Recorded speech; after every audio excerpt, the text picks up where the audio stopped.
예수께서 이르시되 어찌하여 무서워하느냐 믿음이 작은 자들아 하시고 곧 일어나사 바람과 바다를 꾸짖으시니 아주 잔잔하게 되거늘 그 사람들이 놀랍게 여겨 이르되 이가 어떠한 사람이기에 바람과 바다도 순종하는가 하더라. 아멘. 오늘 마태복음 8장 23절에서 27절까지의 말씀, 폭풍 속의 믿음 이라는 제목으로 말씀의 은혜를 함께 나누고자 합니다. 오늘 우리가 함께 읽은 본문은 마가복음 4장 또 누가복음 8장에도 동일하게 기록된 사건이에요. 갈릴리 바다 한가운데서 폭풍을 만나 두려워하는 제자들과 그 풍랑을 잔잔하게 하시는 주님의 기사죠.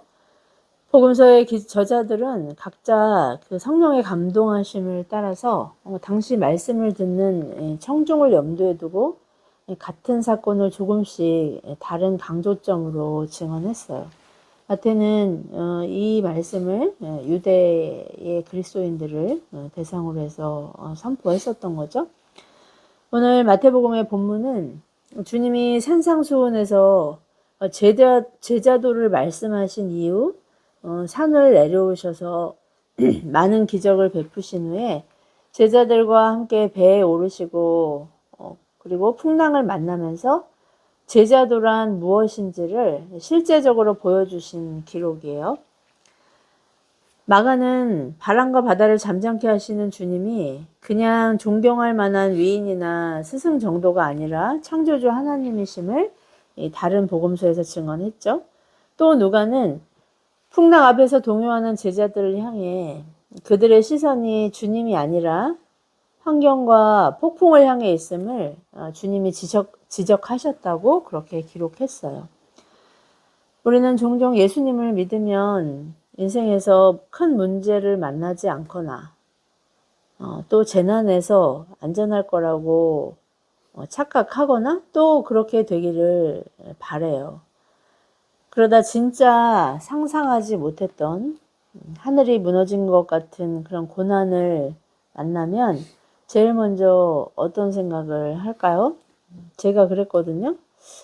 내가 뭘 잘못했다고 하나님이 나를 이렇게 가혹하게 대하시나?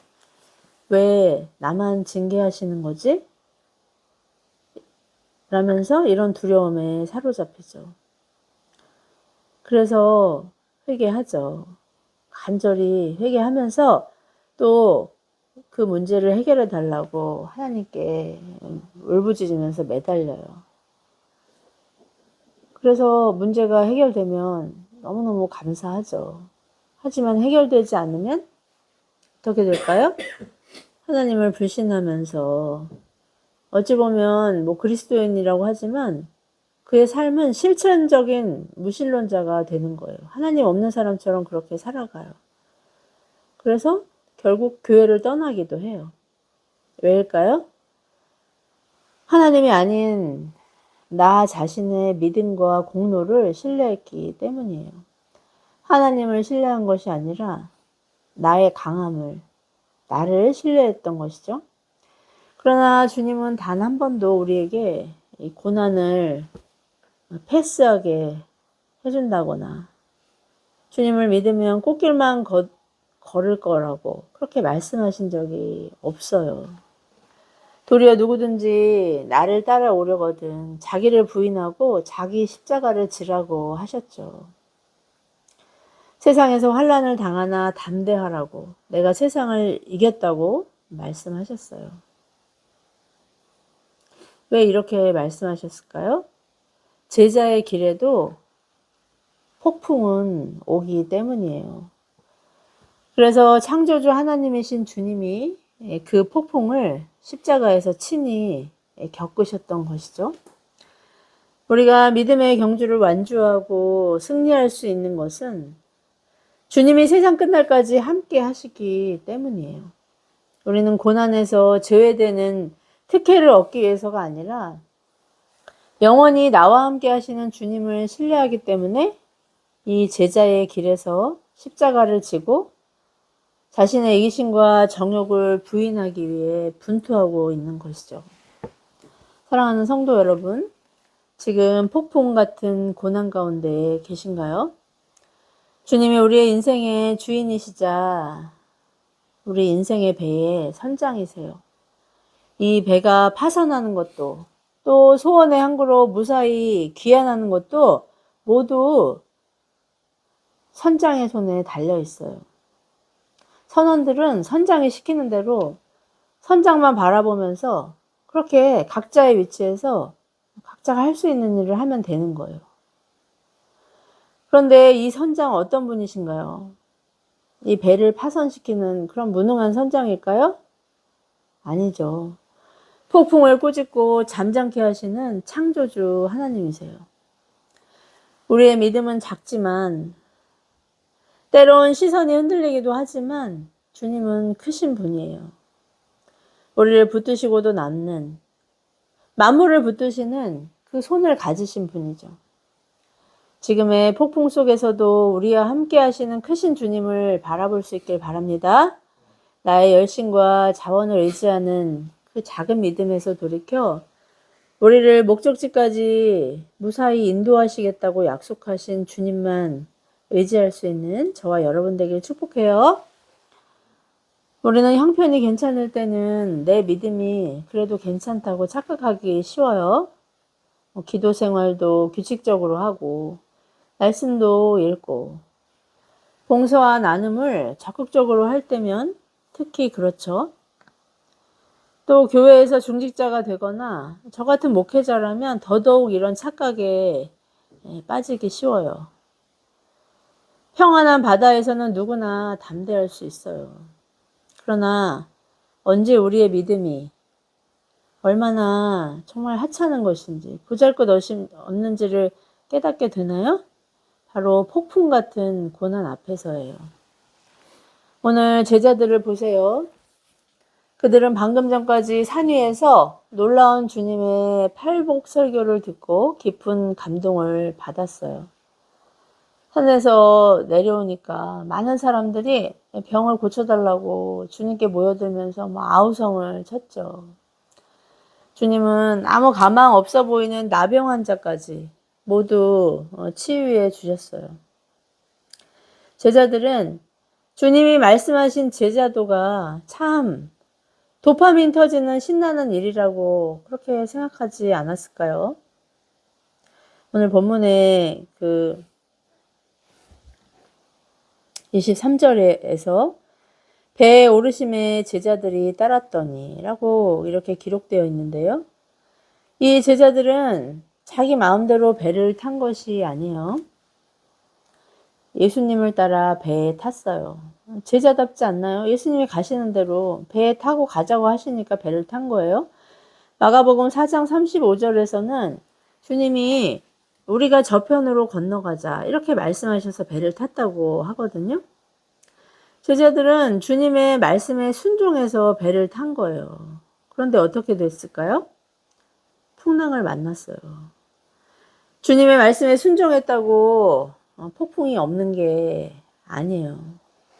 오히려 주님의 말씀에 순종해서 가는 길이기 때문에 폭풍을 만날 수 있는 것이죠. 내가 주님을 믿는데 왜 이런 일이 생긴 거지? 내가 하나님께 순종했는데 왜 이런 일이 생긴 거지? 이렇게 생각하지 마세요. 주님과 함께 가는 길에도 폭풍은 있습니다. 그러나 차이가 있죠. 어떤 차이가 있을까요? 혼자 폭풍을 만난 것이 아니라 주님과 함께 폭풍을 만났다는 정말 엄청난 차이예요. 제자들은 대부분 갈릴리 바다에서 잔뼈가 굵은 어부들이었어요. 갈릴리 바다의 특성을 누구보다 잘 알고 있었죠. 맞바람이 치면 이렇게 풍랑이 인다는 거 경험해 봤을 거예요. 그런데 이번에는 정말 그들도 감당하기 어려운 폭풍을 만난 거예요.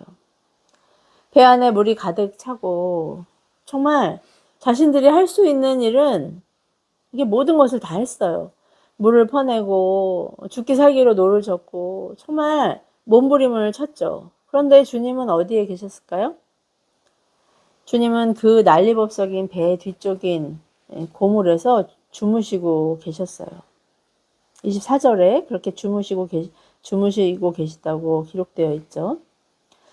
어떻게 이 거센 풍랑 속에서 잠들 수 있으셨을까요? 제자들은 이해할 수 없었습니다. 그건 우리도 마찬가지 아니에요? 우리는 그냥 이렇게 그런가 보다 하고 지나쳐 얘기도 하지만 생각해 보세요. 그렇게 요란 법석을 치고 저 같은 사람은 이제 배멀리가 너무 심해서 배만 타면은 누워있다시피 하는 사람인데, 주님이 그렇게 주무시고 계셨던 것이죠. 아마 우리 같았으면 주님 왜 이렇게 태평하세요? 이렇게 말하지 않았을까요? 결국 제자들은 주님을 깨워요. 마가복음 4장 38절에 이 장면이 기록되어 있는데요. 선생님이여 우리가 죽게 된 것을 돌보지 아니하시나이까, 이렇게 기록되어 있어요. 무슨 의미일까요? 우리가 죽게 됐는데 왜 가만히 계세요? 우리 좀 도와주세요. 이 문제를 해결해 주세요. 빨리 응답해 주세요. 우리의 기도가 이렇지 않나요? 물론 이런 기도가 잘못된 건 아니에요. 이런 기도 할 수 있죠. 하나님은 예레미야 33장 3절에서 우리 응급기도라고 해서 예레미야 333 기도 우리 암송도 해봤잖아요. 너는 내게 부르짖으라 내가 내게 응답하겠고 내가 알지 못하는 크고 은밀한 일을 보여주시겠다고 하나님 약속하셨어요. 형통할 때든 공부할 때든 부르짖으면 응답하시겠다는 것이 주님의 약속이에요. 오늘 우리가 읽었던 시편 107편에서도 그렇지만 시편 전체에서 정말 수많은 탄식과 부르짖음이 그렇게 증언되고 있지 않나요? 그런데 문제는 제자들이 주님께 도움을 요청한 것이 아니라 주님보다 풍랑을 더 크게 보았다는 것이죠.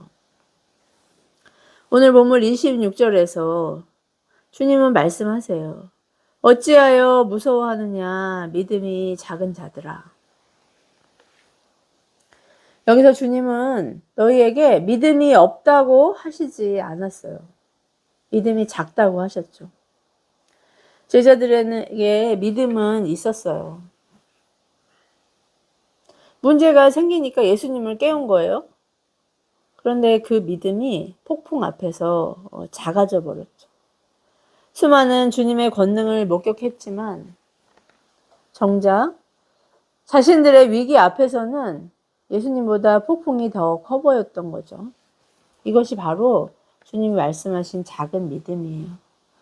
이 작은 믿음의 원어적인 뜻은 믿음이 작은 자들의 이 원어적인 뜻은 신뢰가 부족하다, 쉽게 믿지 않는다 이런 뜻이에요. 주님은 또 이런 제자들의 이런 어리석음을 다른 기사에서 어리석다고 그렇게 말씀하시지 않나요? 예수님을 작게 여기는 믿음이에요. 믿음의 대상이신 예수님보다 상황을 더 크게 본 것이죠. 기도는 하지만 문제만 생각해요. 계속 그 문제만 생각해요. 말씀을 듣지만 현실의 소음에 압도돼요. 예배는 드리지만 마음속에서는 이미 끝났다고 낙심해요. 주님은 이것을 책망하신 거예요.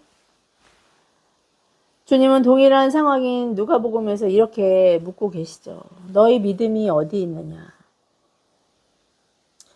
믿음이 크다 작다를 말하신 것이 아니라 믿음의 대상을 묻고 계신 거예요. 우리의 믿음은 지금 누구를 향하고 있나요? 우리의 문제인가요? 또 사람인가요? 그 알량한 돈인가요? 아니면 정말 하나님보다 더 사랑하는 자녀인가요? 아니면 나 자신입니까? 자기 확신이에요? 믿음은 단순히 나는 믿습니다 라고 그렇게 호언장담하는 것이 아니라 누구를 믿느냐예요. 믿음의 크기보다 더 중요한 것은 믿음의 대상이기 때문이죠. 작은 믿음이지만 크신 주님을 바라보면 그 믿음이 우리를 붙들어줘요. 그러나 아무리 자기 확신이 강해도 하나님이 아닌 다른 대상을 바라본다면 오늘 제자들처럼 폭풍 앞에서 무너질 수밖에 없습니다. 아무것도 할 수 없고 모든 것이 끝났다고 생각되는 때, 반대로 형통할 때조차 우리는 항상 주님을 바라보는 시선을 놓치지 말아야 하는 이유가 여기에 있어요. 우리는 종종 큰 믿음을 오해하죠. 병을 고치고 산을 옮기고 즉각적으로 응답받고 모든 문제 해결을 받는다고 그것이 그렇게 믿는 것이 큰 믿음이라고 착각해요. 대단한 믿음이라고 착각합니다. 그러나 주님이 우리에게 요구하시는 그 믿음은 내가 원하는 것이 반드시 이루어질 것이라고 확신하는 게 아니에요. 도리어 하나님이 어떤 결과를 주시든지 하나님은 선하시고 신실하시다는 그 하나님의 성품과 약속을 믿는 믿음인 것이죠. 이런 이유로 믿음의 사람은 이렇게 기도할 수 있어요. 주님, 제가 이 문제를 해결하려고 애쓰지만 결국 제 인생의 주인은 제가 아니라 주님이십니다. 종교개혁가 존 칼빈의 고백도 이와 동일하지 않았나요? 우리가 아무리 극심한 고통 중에 눈물 흘릴 때라도 결국은 하나님의 뜻대로 이루어질 것입니다. 아멘. 주님은 일어나셔서 바다를 꾸짖으셨고 잔잔하게 하셨어요. 제자들은 놀라서 이분이 어떠한 사람이기에 바람과 바다도 순종하는 거라고 그렇게 물어요. 아마 시편 107편에 그 23절에서 30절까지의 말씀을 아마 제자들이 기억했을 거예요. 그 뱃사람들이 요동하는 그 바다 한가운데서 정말 하나님께 부르짖었더니 하나님께서 바다를 잠잠케 하셔서 그들을 소원의 항구로 인도하셨다는 그 내용이었잖아요. 그들이 정말 주는 그리스도시요 살아계신 하나님의 아들이시니다 라고 고백했던 그 고백을 정말 이 바다를 잠잠케 하시는 예수님을 통해서 이제 확신하게 된 것이죠. 핵심 질문은 이거예요. 그가 누구이기에? 예수님은 도대체 누구시기에? 이렇게 묻고 있는 거예요. 여러분, 우리가 작은 믿음, 큰 믿음을 말하기 전에 정말 중요한 질문이 바로 이거예요. 예수님은 여러분에게, 또 우리에게 누구십니까? 문제 해결보다 더 중요한 질문이 바로 주님이 누구신가를 아는 거예요. 주님은 제자도와 관련한 또 다른 비유로 누가복음 18장에서 과부와 재판장의 비유를 말씀하셨어요. 과부는 이보다 더 비참할 수 없을 지경에 놓인 정말 최약자였죠. 재판장은 이보다 더 존귀할 수 없는 정말 최강의 권력자였어요. 과부는 재판장이 자기의 문제를 해결할 열쇠를 가진 사람이라는 것을 알고 있었던 거예요. 재판장이 누군지를 알고 있었던 거예요.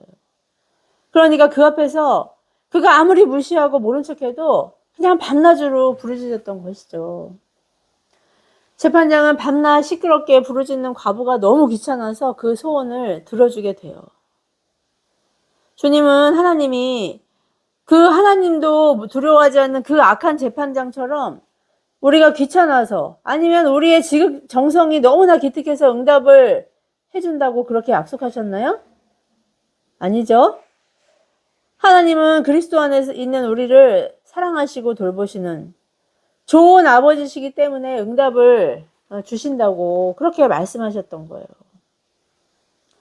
여기서도 중요한 것은 소원을 이루고 못 이루고가 아니라 우리의 기도를 들으시고 우리의 모든 것을 알고 계시는 하나님이 누구시냐는 것이죠. 여러분은 그 하나님을, 정말 인격적인 하나님을 이렇게 주님이 우리에게 말씀하신 하나님으로 그렇게 매일 그 하나님과 동행하고 있나요?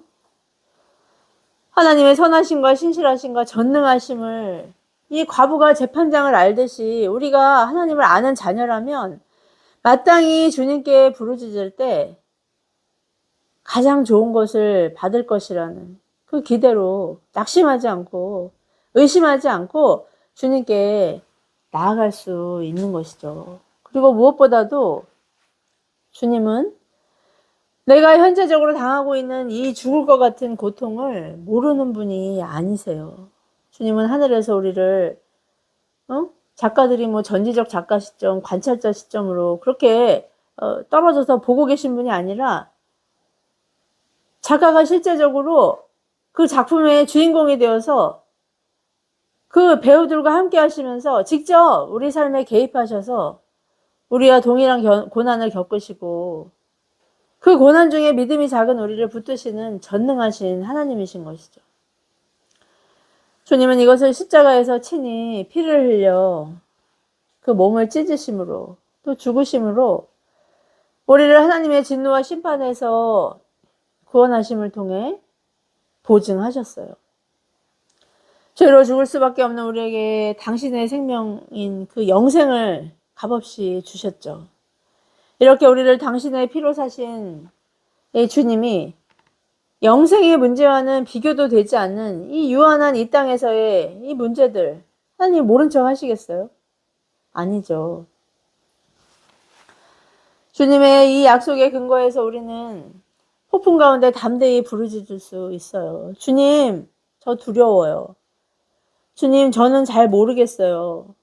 저는 할 수 없어요. 그러나 주님이 누구신지는 알아요. 주님은 저의 구원자세요. 주님은 저의 생명이십니다. 주님은 저의 선한 목자이세요. 주님은 나의 선장이십니다. 주님은 나를 버리지 않으시는 분이세요. 이것이 주님이 우리에게 요구하시는 폭풍 속의 믿음이에요. 우리가 항상 기억해야 할 것은 여러분, 풍랑은 언제든지 일어난다는 거예요. 그러나 더 중요한 것은 주님이 우리가 타고 있는 인생의 배를 이 폭풍 가운데서도 떠나지 않으신다는 것이죠. 오늘 본문을 보세요. 폭풍이 왔다고 주님이 무리를 걸어서 혼자 무트로 가신 것도 아니고 여전히 주님은 배에 계셨어요. 주님은 떠나시지 않으셨어요. 침묵하시는 것 같고 주무시는 것 같고 부재중인 것 같고 그래서 내가 원하는 때에 응답하지 않으신다고 나를 떠나신 것 같지만 아니에요. 주님은 배에 함께 계셨잖아요. 주님은 여전히 우리가 타고 있는 이 폭풍 가운데 있는 배에 함께 하시면서 우리의 이 불안을, 우리의 두려움을, 우리의 부르짖음을 주님의 권능의 손으로 붙들고 계신 것이죠. 그러니까 우리가 미치지 않는 거예요. 응? 그러니까 우리가 정말 극단적인 행동을 하지 않는 거예요. 주님이 우리를 이렇게 붙들고 계시기 때문에. 육신의 눈으로는 문제가 눈앞을 가리고 있는 것처럼 보이지만 동시에 우리에게 있는 그 영의 눈으로 크신 주님을 바라보는 저와 여러분들에게 축복해요. 기도할 때마다 우리의 시선을 주님께 고정할 수 있길 바랍니다. 말씀을 대할 때마다 주님이 누구신지를 다시 확신하길 바라요. 성경 말씀이 왜 있어요? 응? 주님이 누구신지를 알라고 우리에게 보여주시기 위해서 성경 말씀이 있는 거예요. 무슨 정보를 얻자고 기독교 역사를 보자고 성경을 읽으시면 안 돼요. 하나님을 더 알기 위해서, 하나님과 더 친밀해지기 위해서, 막 예수님 닮아가기 위해서 우리가 성경을 읽는 것이죠. 예배할 때 이 주님의 임재와 신실하심을 누리면서 찬양할 수 있길 바랍니다. 그리고 우리의 모든 행사를 주님께 맡기길 바라요. 우리가 당장 할 수 있는 것, 또 해야 하는 것은 열심히 해야죠. 신실한 청지기로 열심히 해야 돼요. 충성되게. 그러나 그 결과는 주님께 맡기는 거예요. 주님은 이것이 제자들에게 요구하신 큰 믿음이었어요.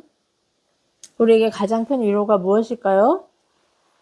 주님은 제자들에게 믿음이 작다고 책망하셨지만 제자들을 버리지 않으셨다는 거예요. 제자들은 두렵고 흔들렸지만 주님은 배를 떠나지 않으셨어요. 믿음 없는 그들을 끝까지 포기하지 않으셨죠. 이것이 정말 성도가 그리스도의 제자가 누리는 가장 큰 은혜입니다. 뭐 기도 응답도 은혜지만 주님이 우리와 함께 하신다는 것, 정말 비천한 우리들을 참아주신다는 거, 여러분 이것이 정말 은혜라는 거 삶 속에서 풍성히 깨닫고 누리길 바랍니다. 나의 믿음은 작아요. 여러분 커질 것 같죠? 폭풍만 만나면 늘 작아집니다. 늘 요동칩니다. 기도하다가도 두렵고 말씀을 읽으면서도 낙심해요. 그러나 우리의 구원은 우리 믿음의 크기에 달려있는 것이 아니라 믿음의 대상이신 예수 그리스도의 신실하심에 달려 있어요. 우리가 주님을 붙드는 힘보다 더 중요한 것은 주님이 우리를 붙드시는 손이에요. 그래서 우리는 날마다 새롭게 이렇게 새로운 아침을 맞게 되는 거예요.